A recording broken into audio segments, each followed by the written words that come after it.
Ever since hitting the market, the Volkswagen Atlas has been a success story for the Volkswagen brand, as within a few short years after its launch, the three-row crossover became Volkswagen's best-selling model in the United States. Despite an overwhelming feeling of disappointment with the dismissal of the Touareg nameplate in North America, buyers can't seem to get enough of this German SUV. But in a segment that's now matured and filled with alternatives, is the Atlas your best choice?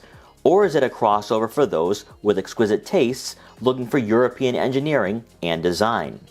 Well, here's what you need to know about the 2024 Volkswagen Atlas before buying one.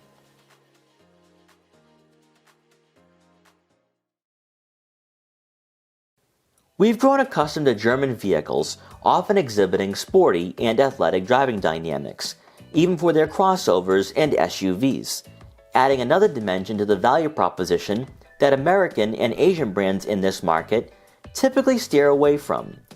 Because the Atlas is designed specifically for the North American and Chinese markets, Volkswagen's flagship is all business all the time, in ways that not even Audi or BMW engineer their SUVs. Dropping the V6 for 2024, the Atlas is now powered exclusively by a 2-liter turbocharged 4-cylinder engine, producing 269 horsepower and 273 pound-feet of torque, and is paired with an 8-speed automatic transmission. While on par with rivals such as the Kia Telluride, Honda Pilot, and Toyota Grand Highlander, don't let the Volkswagen badge fool you, as the 3-row crossover prioritizes comfort and family friendliness over fun handling characteristics and quick acceleration times. It's for that reason we believe the Tiguan is the pick in the lineup for those who don't necessarily need the additional row and cargo space. Despite the nicely weighted steering, the lack of a sports-tuned suspension does limit the fun you'll have on a back road. Yet, the Atlas is most certainly compliant and competent where it doesn't feel like a paperweight on wheels. For those who prefer an inspiring driving experience, that's where we lean towards the Pilot and its V6, as Honda drastically improved their offering in this segment last year. On the other hand, Volkswagen has a suitable crossover for larger families, designing a vehicle built for road trips and buyers with active lifestyles. Prior to the Kia Telluride and Hyundai Palisade's existences, 3-row crossovers weren't always the most family-friendly, as brands would throw in an additional row. But outside of some small children, no one would be sitting comfortably in the back, nor would there be any usable storage space behind the 3rd row. Since buyers now have high expectations, manufacturers must prioritize these needs in their flagship models, and that's where the Volkswagen Atlas has become very competitive in recent years. Not only will occupants have plenty of legroom and shoulder room sitting in the 2nd row, there's enough space to accommodate larger children in the far back. Obviously, the Atlas isn't a Chevy Suburban or Cadillac Escalade, so you still won't have average-sized adults squeezing in. However, compared to even the Ford Explorer, Volkswagen's flagship might be seen as a better option. Possibly a point of criticism, or maybe the deal maker, is the rather corporate and mature interior the Atlas possesses, as the dashboard layout, infotainment system, and digital gauge cluster come together to form a driving environment that's classy but not necessarily eye-catching in the grand scheme of things outside the wood grain trim. Typically, you won't find upscale or luxurious cabins in this market, unless you go high up in the trim levels.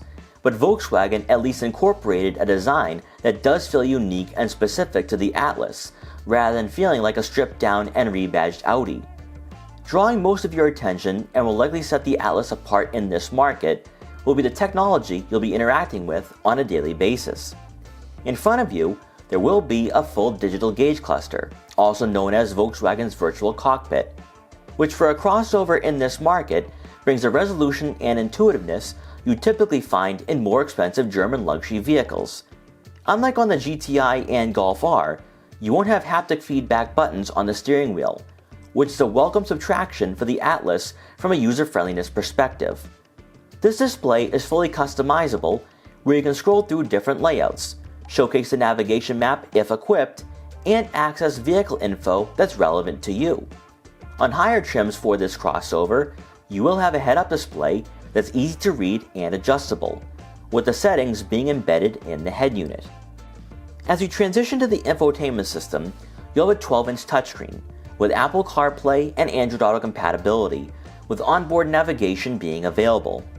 With a lack of physical buttons, it will take some time to get acclimated with this screen, as some features and vehicle settings are hidden in the menus, and with no dials to control the dual-zone climate control, that too is only accessible through the screen.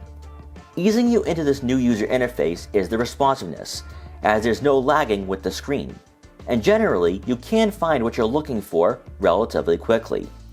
A nice touch that helps set the mood is the ambient lighting, which isn't usually found in non-luxury vehicles. And while Volkswagen has received criticism recently with their interiors, the Atlas doesn't appear or feel outdated when cross-shopped with rivals. We've all heard the jokes on how the Audi Q8 is essentially an upscale Volkswagen Atlas cross, insinuating that the Q7 and Atlas are basically the same vehicle.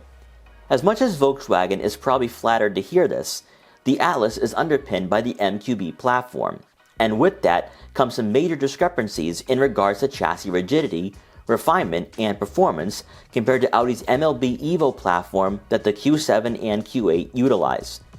For shoppers on a budget who aspire to purchase a German luxury crossover, the Atlas could very well be a nice stepping stone, as its exterior design and corporate driving environment does appear classier than what we see from direct competitors. Being the only Euro offering in this market for North America, the Atlas does impress in regards to on-road demeanor and even technology, where it's unmistakably German. Just know that because Volkswagen's flagship is engineered to be a family hauler first, it lacks the energy and excitement that you'll find in the Q7. And if you're someone currently cross-shopping the two and you have high demands and expectations, the Atlas may not be for you. Within the confinements of the mainstream three-row crossover market, Volkswagen most certainly has a compelling choice, as European DNA is infused in the overall package the Atlas is offering. But keep in mind, with this segment growing and evolving, this three-row SUV is far from perfect and not a class leader in any key metric.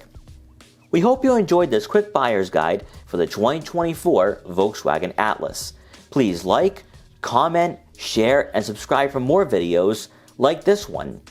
And if you're interested in buying an Atlas or any other three-row crossover or SUV, make sure to check out our full reviews to help you find your next vehicle. And thanks for watching.